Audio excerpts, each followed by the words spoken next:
నేను మురళి. విశాఖ నుంచి విజయవాడ వెళ్లాలంటే హైదరాబాద్ వచ్చి వెళ్లాల్సిందేనా? విమానాల రద్దుతో విశాఖ వాసుల కష్టాలు తీరేదన్నాడు. ప్రభుత్వం మనదే, కేంద్రంలో ఉన్న మంత్రి కూడా మనవారే. అయినా ఈ సమస్య ఏంటి? Andhra to Andhra via Telangana. మాజీ మంత్రి గంటా పోస్టుతో కూటమి రాజకీయాల్లో ఒక్కసారిగా ప్రకంపనలు చెలరేగాయి. గంటా పోస్టుపై మరో ఎమ్మెల్యే గళమెత్తడం వ్యవహారాన్ని తారాస్థాయికి తీసుకువెళ్ళింది.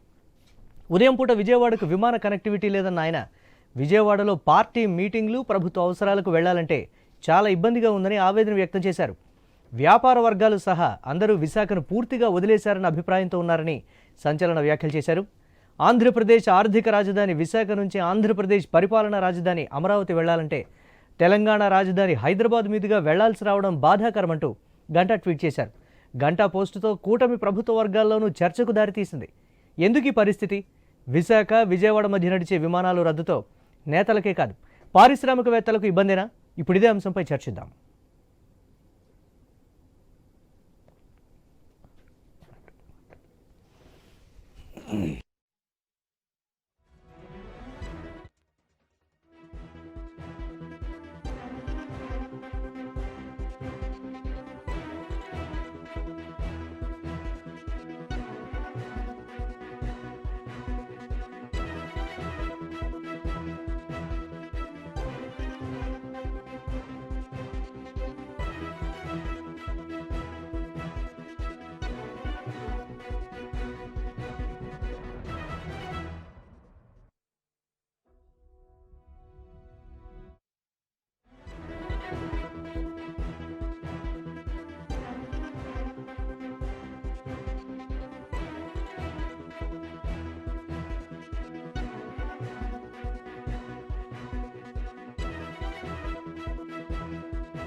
విశాఖ నుంచి విజయవాడ వెళ్లాలంటే హైదరాబాద్ వచ్చి వెళ్లాల్సిందేనా? విమానాల రద్దుతో విశాఖ వాసుల కష్టాలు తీరేదన్నాడు. ప్రభుత్వం మనదే, కేంద్రంలో ఉన్న మంత్రి కూడా మనవారే. అయినా ఈ సమస్య ఏంటి అంటూ ఇక ఆంధ్ర టు ఆంధ్ర వయా తెలంగాణ అని మాజీ మంత్రి గంటా శ్రీనివాస్ చేసినటువంటి పోస్టుతో కూటమి రాజకీయ వర్గాల్లో ఒక్కసారిగా చర్చకు దారితీసినటువంటి ప్రస్తుత పరిస్థితి. వ్యాపార వర్గాలు కూడా దీని గురించి బయటికి చెప్పలేకపోతున్నాయనేటువంటి ఒక ప్రస్తావన కూడా ఆయన తీసుకొచ్చారు. రైట్, ఇక దీనికి సంబంధించి మరిన్ని అప్డేట్స్ మనతో మాట్లాడటానికి మా కరెస్పాండెంట్ రాజు లైవ్ ద్వారా సిద్ధంగా ఉన్నారు. వారితో ఒకసారి మాట్లాడదాం. ఎస్ రాజు, ఏంటి గంటా శ్రీనివాస్ పోస్టుకు సంబంధించి రాజకీయ వర్గాల్లో ఎటువంటి చర్చ జరుగుతోంది? నిజంగా సాధారణ ప్రయాణికులు కూడా దీనికి సంబంధించి చర్చించుకుంటున్నటువంటి ప్రస్తుత పరిస్థితి, ఎటువంటి అప్డేట్స్ ఉన్నాయి దీనికి సంబంధించి?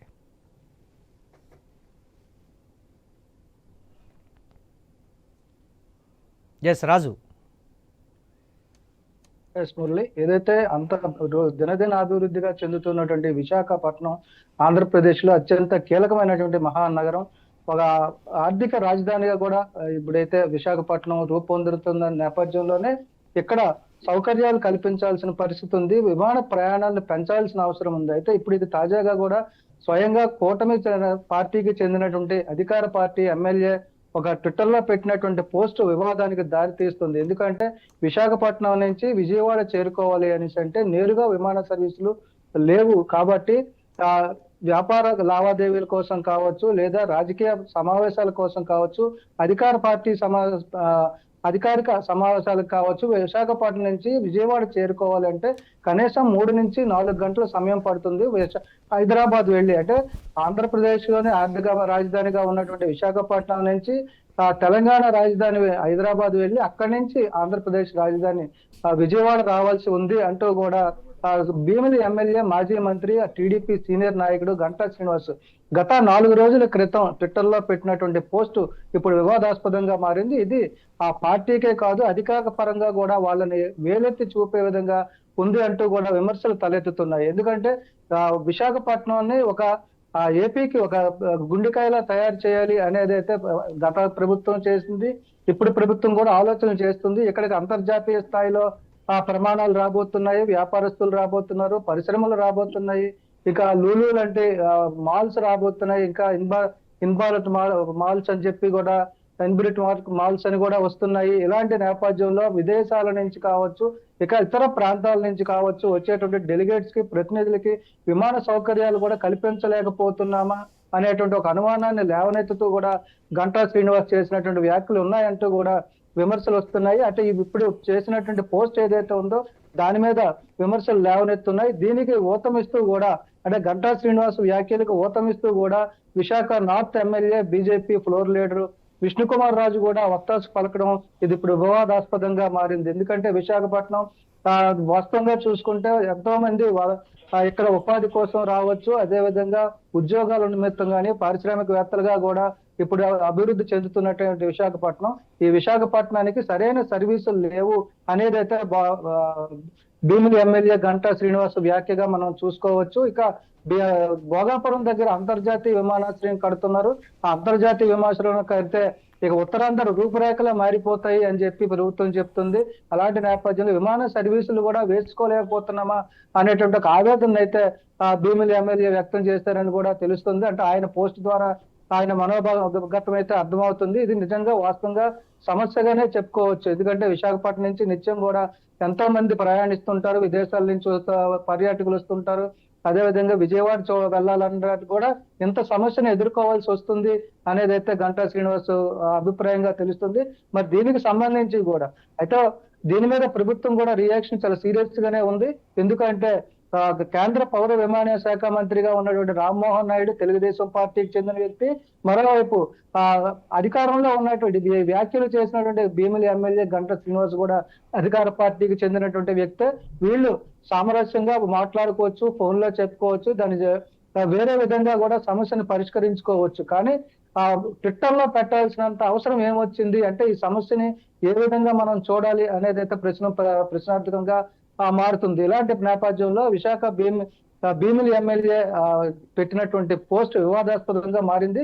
భవిష్యత్తును కూడా గుర్తు చేస్తుందని చెప్పుకోవచ్చు. ఎందుకంటే ఈ సమస్య చిన్నది కాదు. కేవలం విజయవాడ చేరుకోవాలంటే విమానంలో వెళ్ళాలనుకునే వాళ్ళు దాదాపు 3 నుంచి 4 గంటల సమయం కేటాయించాల్సి రావడం కూడా ఒక బాధగానే చెప్పుకోవచ్చు. మళ్ళీ దీని మీద అయితే వ్యాఖ్యలు చాలా తీవ్ర స్థాయిలో దుమారం కూడా రేగుతున్న పరిస్థితి, రాజకీయ కోణాల్లో కూడా విమర్శలు అయితే వస్తున్నాయి. రైట్, థ్యాంక్స్ ఫర్ అప్డేట్స్ రాజు. ఒక చిన్న బ్రేక్ తీసుకుందాం. బ్రేక్ తర్వాత దీనికి సంబంధించి అప్డేట్స్ చూద్దాం. Stay tune.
Welcome back. TDP senior నేత మాజీ మంత్రి గంటా శ్రీనివాసరావు రాసినటువంటి లేఖ, విమాన సర్వీసులకు సంబంధించి రాసినటువంటి లేఖ రాజకీయ వర్గాల్లోనే కాదు సామాన్యుల్లో కూడా చర్చకు దారితీసినటువంటి పరిస్థితి. మనం ఫేస్ చేస్తున్నటువంటి ఇదే రాజకీయ నాయకులు అంత పెద్ద సీనియర్లు కూడా ఫేస్ చేస్తున్నారు అంటే నిజంగా దీనికి సంబంధించి ఆలోచించాల్సినటువంటి పరిస్థితి అనేది అభిప్రాయం కూడా వ్యక్తం చేస్తున్నారు. చూద్దాం ఎటువంటి పరిణామాలు ఉంటాయి దీనికి సంబంధించి. మనతో మాట్లాడటానికి దుర్గాప్రసాద్ గారు, టీడీపీ అధికార ప్రతినిధి వారు, అలాగే మధుబాబు గారు, వైసీపీ సీనియర్ నాయకులు, ఇద్దరు కూడా లైవ్లో సిద్ధంగా ఉన్నారు.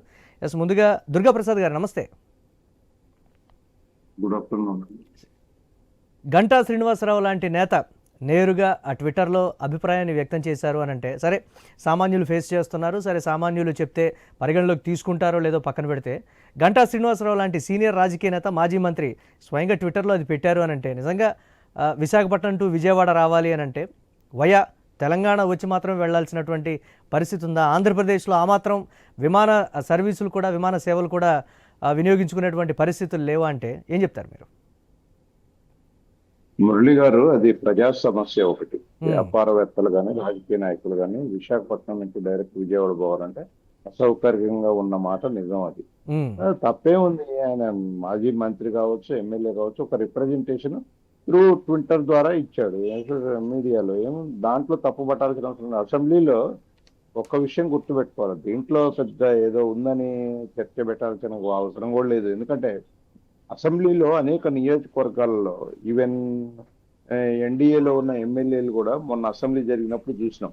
బుచ్చే చౌదరి గారు కానీ, లేకపోతే మన జ్యోతుల నెహ్రూ గారు కానీ, వీళ్ళంతా కూడా వాళ్ళ సమస్యలు ఏమున్నాయో అవన్నీ చెప్పారు. చెప్తే ఇక కూటమి ప్రభుత్వంలో ఇందాక నుంచి మీడియా అంతా కొద్దిగా అడావుడి చేస్తుంది. దీంట్లో నథింగ్ డూయింగ్, ఏం లేదు. అయితే ఒక్కటి ఏంటంటే ఆక్యుపెన్సీ అనేది లేదు కాబట్టి అయితే దానికి ఎట్లా తీసుకోవాలా, చిన్న అంటే స్మాల్ సీటర్స్ విమానాలు వచ్చినాయి, అవి పెట్టడం ఏదో పెట్టడం ఒకటి. రామ్మోహన్ గారికి కూడా మొన్న రిప్రజెంటేషన్ ఇవ్వడం జరిగింది. చేస్తారు, దాన్ని కూడా చేస్తారు. అంటే కొంత ఫ్లో కనుక పెరిగితే ఆటోమేటిక్గా షటిల్ సర్వీస్ జరుగుతుంది విజయవాడ టు విశాఖపట్నం. ఇప్పుడు ఆ ప్రొవిజన్ లేకుండా పోయింది కాబట్టి అన్ని రకాలుగా చూసుకొని దాని లెబిలిటీ ఎంత ఉందో చూసుకొని దాని ప్రకారం ఇస్తారు. దాంట్లో పెద్ద ఇబ్బంది ఏం లేదు. విష్ణుకుమార్ రాజు గారు కూడా ఏంటంటే అక్కడ ఇబ్బంది పడుతున్నారు కాబట్టి విజయవాడ హైదరాబాద్ వచ్చి మళ్ళీ విజయవాడ పోవాలంటే ఇది పెద్ద డబల్ పని అవుతుంది, మళ్ళీ టైం కూడా కలిసి రాదు కాబట్టి వాళ్ళు అడిగారు. తప్పే ఉంది అందులో, అదే పెద్ద తప్పే, మేమేం తప్పు పడతలేవండి దాన్ని. విమాన సర్వీసుల విషయంలో విశాఖను నెగ్లెక్ట్ చేస్తున్నారనేటువంటి మరికొన్ని కామెంట్స్ కూడా వస్తున్నాయి కదా, దానికి ఏం చెప్తారు మీరు?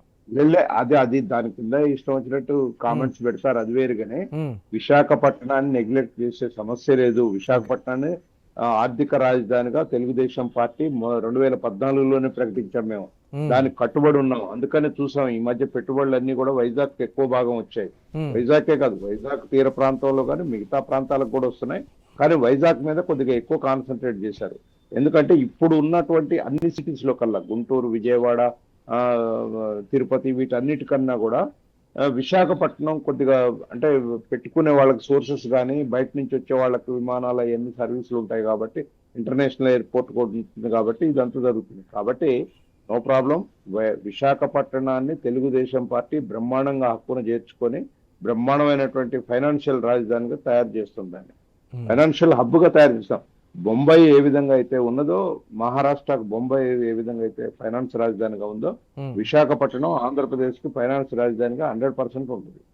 అంటే విశాఖ నుంచి విజయవాడ రావాలి అని అంటే దీనికి సంబంధించి కొంచెం కాస్ట్ కూడా ఏవియేషన్ డిపార్ట్మెంట్ కాస్త చూస్తే బాగుంటుంది అనేటువంటి అంశం కూడా తెర మీద మురళి గారు మురళి గారు డెఫినెట్ గా ఇప్పుడు కాస్ట్ ఇంక్రీజ్ అవుతుంది. ఎందుకంటే కిలోమీటర్స్ పెరుగుతుంది, దానికి వ్యయం కూడా పెరుగుతుంది. కాబట్టి మేము కూడా మొదటి నుంచి కోరేది ఏంటంటే ఎక్కువ flights Visakhapatnam to Vijayawada, Vijayawada to Visakhapatnam కనుక రోజు మార్నింగ్ 2 times ఈవినింగ్ 2 times చేస్తే రద్దీ కూడా పెరిగితే దాని ఆక్యుపెన్సీ చూస్తున్నాయి కంపెనీలు కూడా. దాని మీద 2-3 సార్లు డిపిఆర్ కూడా తెప్పించాడు రామ్మోహన్ గారు, ఎట్లా ఉంటది దీనికి ప్యాసింజర్ సౌకర్యం ఎట్లా ఉంటది ఏందని. అందుకనే కొంత ఇది చేస్తున్నారు. ప్యాసింజర్ పెరిగి డెఫినెట్ గా లేబిలిటీ కనుక ఏమన్నా వచ్చి ఉంటే ఆక్యుపెన్సీ పెరిగితే ఖచ్చితంగా వేస్తారు. సర్వీసు ఈ ఇస్తానికి ఏముంది, డెఫినెట్ గా చేస్తారు. ప్రభుత్వం కూడా దృష్టిలో పెట్టుకుంది. అందులో మన విమానయాన శాఖ మంత్రి మన మంత్రే కదా, ఏమాత్రం అవకాశం ఉన్న ఇవాళ 15 ఎయిర్పోర్ట్. అవునండి, ఇటు తెలంగాణలో గానీ ఇటు ఆంధ్రప్రదేశ్ లో గానీ తెలుగు 2 రాష్ట్రాల్లో కూడా హైదరాబాద్, తెలంగాణలో ఒక 3-4 ప్రాంతాల్లో ఎయిర్పోర్ట్లు వర్క్ స్టార్ట్ అయింది. ఆంధ్రప్రదేశ్ లో 7-8 వర్క్ స్టార్ట్ అయింది. అంటే ఇదంతా కూడా మన మంత్రి తెలుగువాడు ఆడ మంత్రి ఉండబట్టే కదా జరిగింది. చూడాలి అంటే కొద్దిగా ఇట్ విల్ టేక్స్ టైం అంతే. మనవాడు ఉండబట్టే మనకేంటి పరిస్థితి అనే దగ్గర మొదలైంది చర్చ. చూద్దాం దుర్గాప్రసాద్ గారు ఎలా ఉండబోతుంది అనేది. ఏం కాదు, డెఫినెట్ గా విజయవాడ టు విశాఖపట్నం. ఎందుకంటే రామ్మోహన్ గారికి వారికి కూడా సౌకర్యమే కదా, నాట్ ఓన్లీ రాజకీయ నాయకులకు, వ్యాపారవేత్తలకు కూడా ఇది. కాకపోతే దాన్ని ఆక్యుపెన్సీ అదంతా చూడాలి, దానికి ఎట్లా ఉంది, ఆర్థికపరమైనటువంటి అంశాలు కూడా ఉంటాయి. కానీ ఒకసారి రేట్స్ కి సంబంధించి ఒక నిమిషం మీరు అన్నట్టుగా ఆక్యుపెన్సీ పెరగాలి అని అంటే ఆక్యుపెన్సీ పెరగాలి అని అంటే ధరలు కూడా కొంచెం అందుబాటులో ఉంటే బాగుంటుంది అనేటువంటి ఒక చర్చ కూడా. ఇప్పుడు హైదరాబాద్ వచ్చి అటు తిరిగి విజయవాడ పోతే ధర పెంచుంది, అదే డైరెక్ట్ విజయవాడ టు హైదరాబాద్ తక్కువ ఉంటుంది. దాన్ని డెఫినెట్ గా స్ట్రీమ్ లైన్ చేస్తారు. త్వరలోనే ఇది దీని సాకారం చేయబడుతుంది, సర్వీసులు పునరుద్ధరించబడతాయి. రైట్. మధుబాబు గారు ఉన్నారు, వైసీపీ సీనియర్ నాయకులు. మధుబాబు గారు నమస్తే. నమస్తే. పార్టీల పరంగా పక్కన పెడితే ఫస్ట్ ఒక రాజకీయ నాయకుడు ఫేస్ చేసేదే కాదు, సామాన్యులు కూడా ఫేస్ చేస్తున్నారు. వ్యాపార వర్గాల్లో అయితే గతంలో కూడా ఇది చాలాసార్లు తెర మీదకి వచ్చినటువంటి పరిస్థితి. కానీ గంటా అంటే మాజీ మంత్రి గంటా స్థాయి వ్యక్తి ఒక్క ట్వీట్ తోటి అంటే కేంద్ర ప్రభుత్వంలో మనవాడే ఉండడం కూడా మనకేంటి పరిస్థితి అనే దగ్గర మొదలైనటువంటి చర్చ ఎలా చూస్తారు మీరు దీన్ని? గుడ్ ఆఫ్టర్నూన్ సార్, మీకు ఐ న్యూస్ ప్రేక్షకులకు అలాగే దుర్గాప్రసాద్ గారికి. ఉమ్, ఇప్పుడు మనకి అంతకు ముందు రాజధాని హైదరాబాద్ లో ఉండేదండి. ఉమ్, ఎక్కువ హైదరాబాద్ కి మనకి వైజాగ్ నుంచి హైదరాబాద్ కి వైజాగ్ ఫ్లైట్స్ ఎక్కువ ఉండేవి. ఓకే.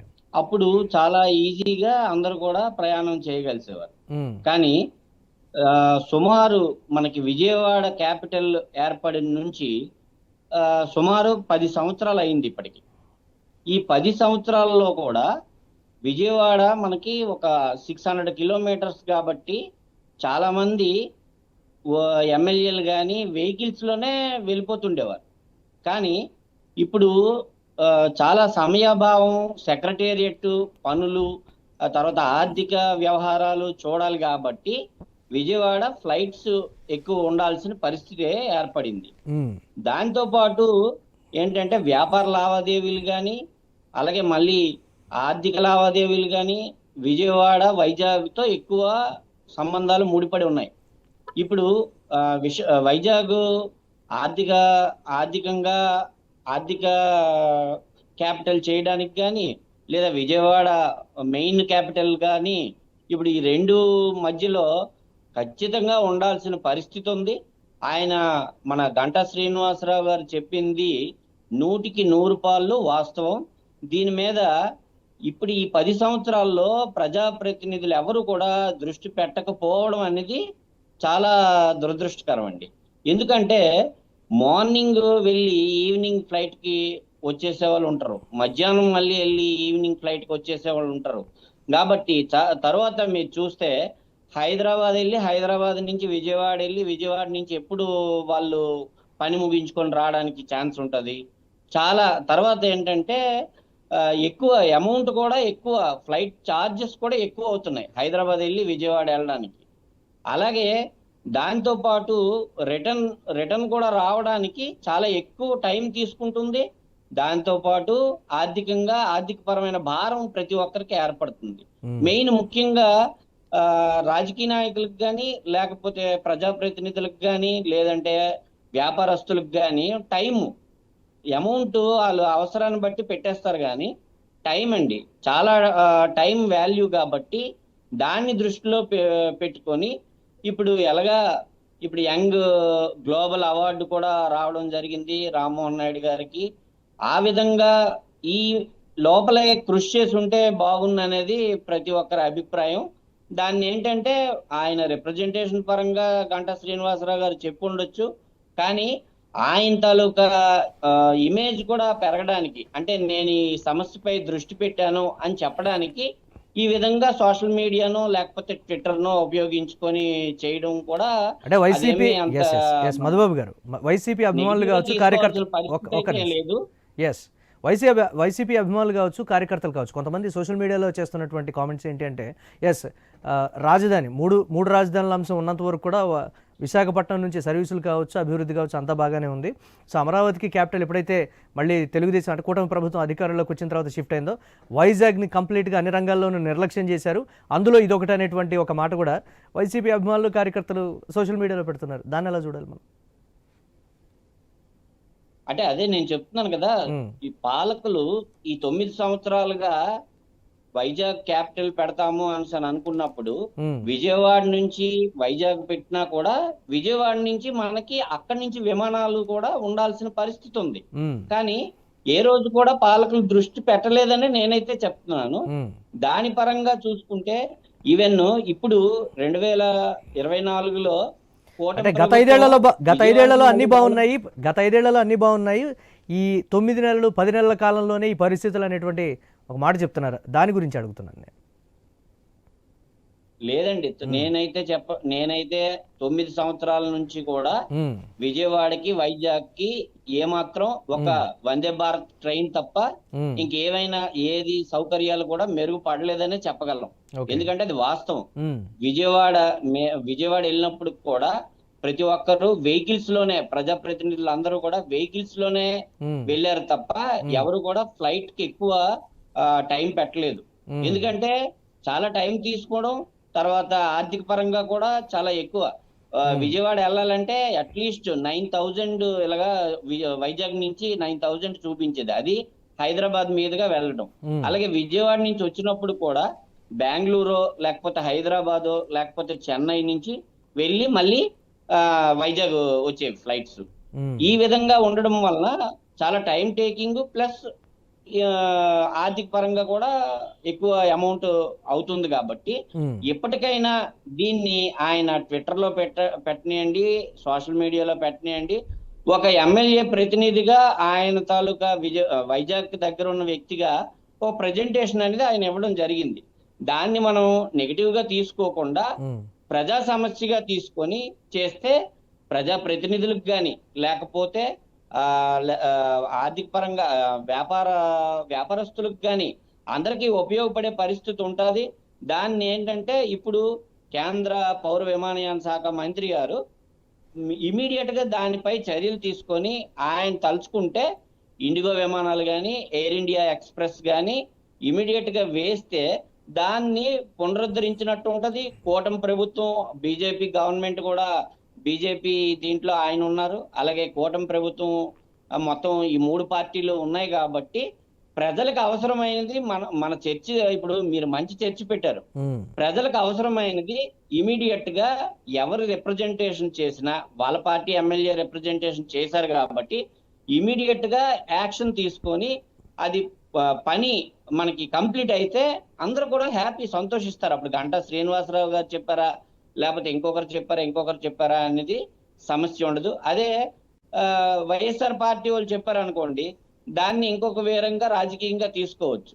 గంటా శ్రీనివాసరావు గారు వాళ్ళ ఎమ్మెల్యే చెప్పారు కాబట్టి దాన్ని ఇమీడియట్ గా పరిగణలోకి తీసుకొని మరింత వేగవంతంగా చర్యలు తీసుకుంటే బాగుంటుందని నా అభిప్రాయం. Yes, right. Thank you Madhubabu garu and Durgaprasad గారు. చూద్దాం, గంటా శ్రీనివాసరావు లేఖతోటి ఇమ్మీడియట్గా వైజాగ్లో ఉన్నటువంటి ప్రస్తుత పరిస్థితి, వైజాగ్ టు విజయవాడ రావాలంటే వయా తెలంగాణ రావాల్సినటువంటి దుస్థిత లేకపోతే అటువంటి సిచ్యువేషన్స్ ఎందుకు వచ్చాయనేటువంటి ఒక ఆలోచన. చూద్దాం మార్పు అయితే వస్తుందా లేదా అనేది వ్యాపార వర్గాల్లో అలాగే రాజకీయ వర్గాల్లో, ముఖ్యంగా సామాన్యుల నుంచి ఎప్పటి నుంచో ఉన్నటువంటి వినతిగానే దీన్ని చూస్తున్నటువంటి పరిస్థితి ఉంది. చూద్దాం ఎలా ఉండబోతుంది అనేది. ఇవి ఇప్పటివరకు అప్డేట్స్.